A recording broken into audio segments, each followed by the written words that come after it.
This is going to be hard for me to talk about. I may get teary. Man, he was such a shitty cat. What a fucking asshole.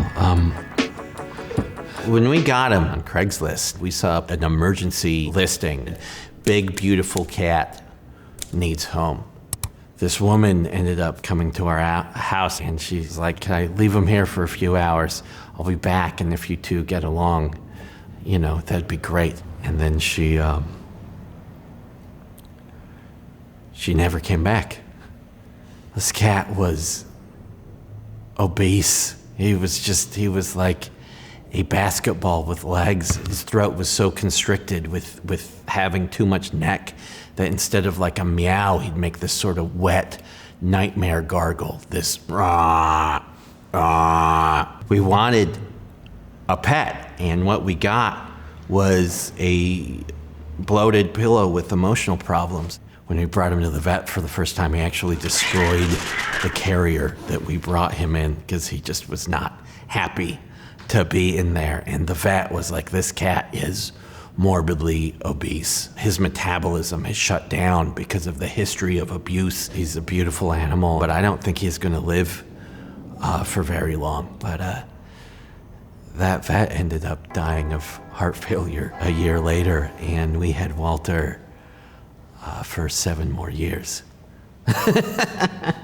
I'm fully convinced that he was house trained, but he just decided to go to the bathroom where he wanted. Like when we had this cat, we knew we were never getting a deposit back. Once, I remember coming home after doing a week of stand-up, coming home and finding that what he had done is he'd taken my favorite jacket from where it was hanging, and he had dragged it into his litter box, used it, and then dragged that jacket and put it in the front room. So when I came home, I was there to see what he did, letting me know that everything that was mine was also his.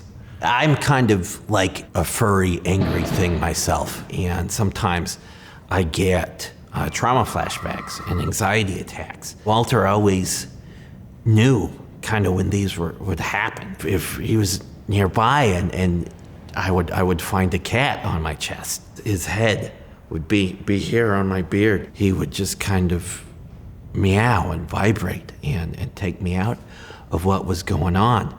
Like if you're ever experiencing a panic attack, I highly recommend finding an obese cat to use your beard as a pillow, because there's just no safer place than being a cat bed. I'm a stand-up comedian. My jokes about Walter were some of my first real successful jokes as a stand-up comedian. Some of the first jokes I got paid for. He was a constant source of inspiration. He was my muse, my shitty, angry muse. You know, as we moved with him and he knew that he was part of our family, and he would get to the point where he sometimes he didn't want to touch us, but he wanted to be near us. He started to feel more comfortable, and we changed his diet. He started to lose weight. He was just this beautiful, saggy thing of a cat. We got down to about 18 pounds. And so when he would move, he would sort of flow like a beautiful sailing ship made out of cat. And eventually, too, he started to be able to meow.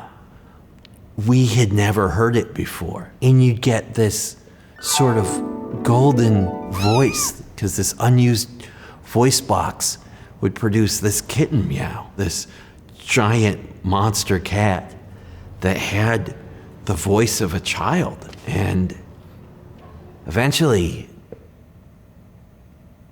Walter started